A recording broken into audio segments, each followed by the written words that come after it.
hard rock mining. And let me tell you one of my latest adventures. So again, lost mines, right? Well, in the States, there are thousands upon thousands of abandoned hard rock mines. Now let's look back in the 20s and 30s, and in the late 30s, 1930, going up to 1940, the U.S. government pulled all the miners out of the gold mines because they wanted them to go fight World War II. Well, a lot of those gold miners, what they knew they were going off to war. So what would you do if you know you're going to take a 2-year, 3-year, and you're going to be gone from the mine? They high graded. They knew where the good veins were, and they shot it, and they put it out on their ore dumps, and it's high-grade material out there. Well, guess what? A lot of them never made it back. Life happened. They had kids, or they got hurt, or their wife said, you're not going back to the mine. And now a lot of those old abandoned mines and a lot of the, the records show it, that these guys high-graded and put it out there hoping that they'd get back and jumpstart their career after World War II. That's probably true, but hard rock, then you're into a different, whether you got to crush it or leach it, different, aspect of rather than just the placer of it. You bet. Exactly. But if they made money in 1929, do you think we can make money in 2019? I would say absolutely. I think we can. And we've got a lot better technology now than we did back then. Oh, absolutely. Now, I don't know if I'm as smart as those guys, but I don't know. I think there's some money in it. Well, you've been doing a long time. So I know you're into, or you have ran the big ass wash plants and then, gigantic trommels and everything. And you've also been around a lot. I saw you running a puffer dry washer. Cool. And a gold cube. That is the modern, that's what we use out here all the time. I know. What is your favorite? What is your favorite piece of prospecting equipment and why? Oh, my favorite thing to do is just a pan. I've done so many pans that I start to get a feel for what's in there, because you're not just looking for colors. You're looking for what comes with it.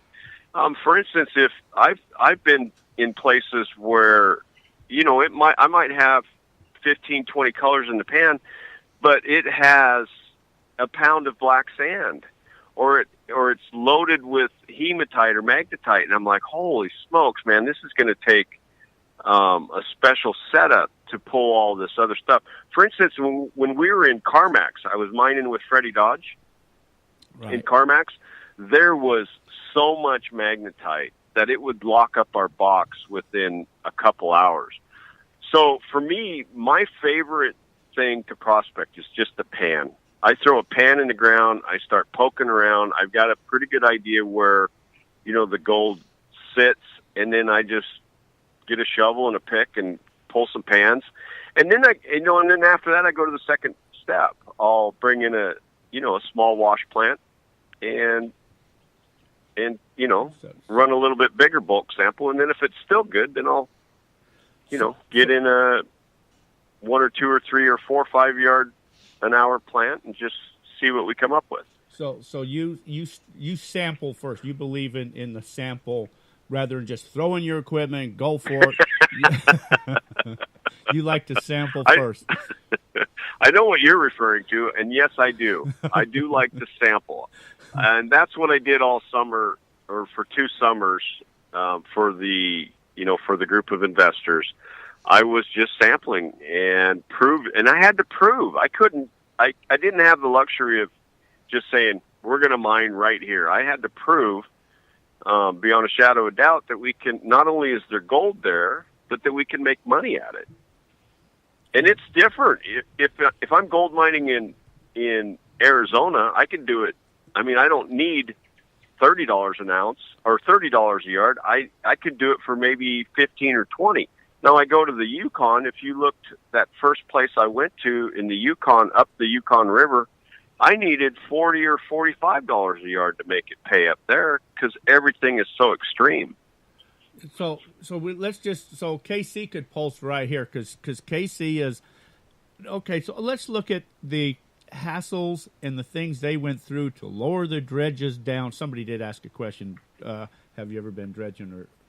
But so all the hassles they had to do to lower them down and fight all that stuff compared to you just walk out of your truck there in the desert and start to dig. There's got to be a big difference. Oh, it's true. I stand in awe.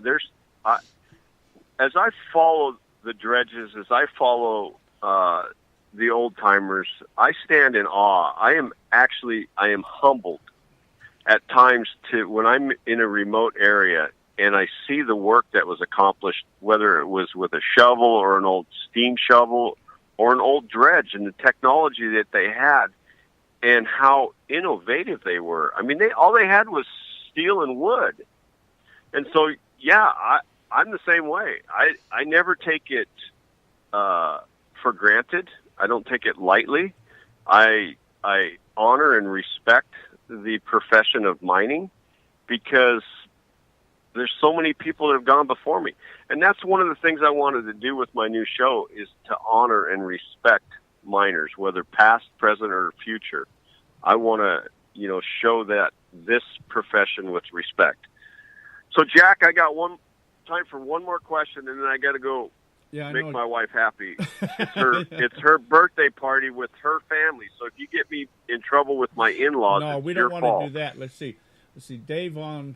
Paul says, Dave, on one episode, they never said why that dredge did a 94. Oh, why the dredge did a 94 and less. What was caused by? Remember when you were dredging and you went and checked it out, and you didn't ever know why that dredge didn't ever go into that one spot.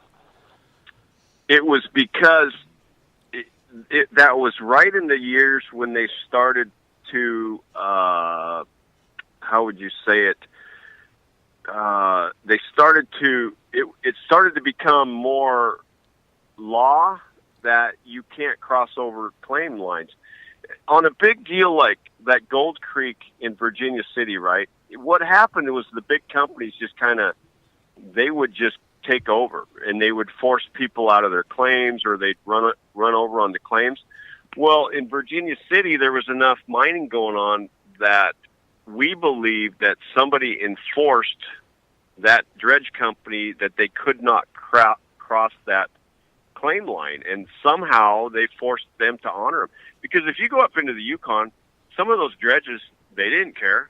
I mean, they had enough. They were the Rockefellers and the ultra rich that funded those dredges, and they didn't care if there was Dave Turin had 2 claims right there. They just ripped right through it. But for some reason, in Virginia City, there was enough mining, there was enough of a government that they made that dredge turn. And so they did not cross that claim line. Well, I know you did sample there, and you said something about there wasn't enough color, so you kind of wondered if that was the case too. Yeah, but I think my gut feeling is that because it's basically he turned when he got to that claim line, and I could see it on the maps. I mean, it was hard to explain. Yeah. Okay. It was hard to explain without the maps, but All that right. was kind of... I know you got to run. We're going to take a break. Can you hang on just a sec, Dave?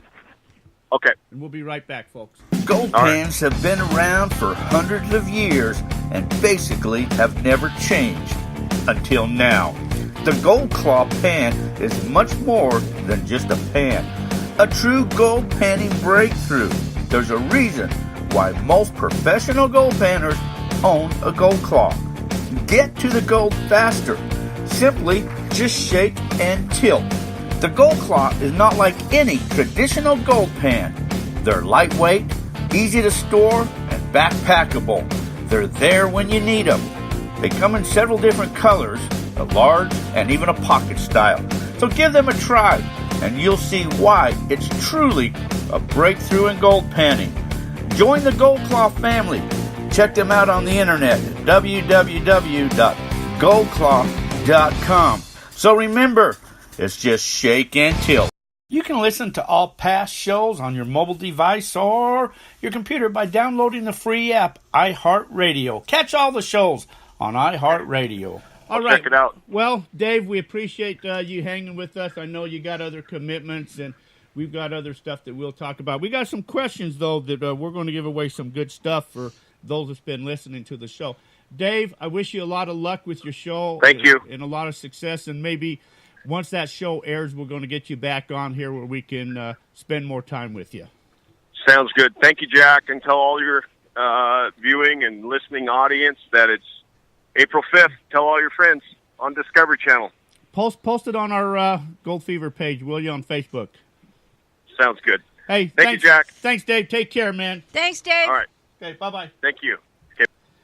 All right, Dave, man, it's pretty. You know, there were so many questions we were talking about, kind of off mic, but we can't talk about so many things, and I know KC understands that. Dave did say, did KC spill the beans? We told him no, KC wouldn't tell us anything. So, anyways, here's a question. We're going to give away. Do you want to give away something big for this? That? No, I'm talking about even bigger than that. Like what? You want to give away one of them 25? We got two, but let's give away one. Still, we got some of them gold grabber pay dirt bags left. Okay, we could do that. I've only got two of them. We'll give away one. All right. So I have a $25 pay dirt bag. How about if they call in their answer? They will call in their answer. The first person, Casey. Wait, well, let me give the number again for the new people who haven't seen it. The call-in number is 602-399-7574. Okay, so that's the call-in. So the first one with the correct answer. This is a two-parter now. So you got to know that. This is a two-parter. Casey, you're not eligible. Okay, here it is. Dave Turin got a call from someone in Arizona. Who was it? How much gold did they say was the answer to Dave's prayers? The first correct person will win that $25 pay dirt bag. Two-part question. Casey says, dang it. Well, Now, if you watch the show, watched all of those shows, the answers were in there. They were all we got a call. Let me get this call. Let me turn this up here. Hello God. there. Hi, are you there? Hello? Hello, you there? You there? Can you hear me? Oh, there you are. Okay. How you doing? Hey, good. It's Andrew. How you guys doing? Hey, all right. You got an answer? Well, I know it's probably, it might be Casey Morgan, right? Okay, that could be the first part. What's the second part?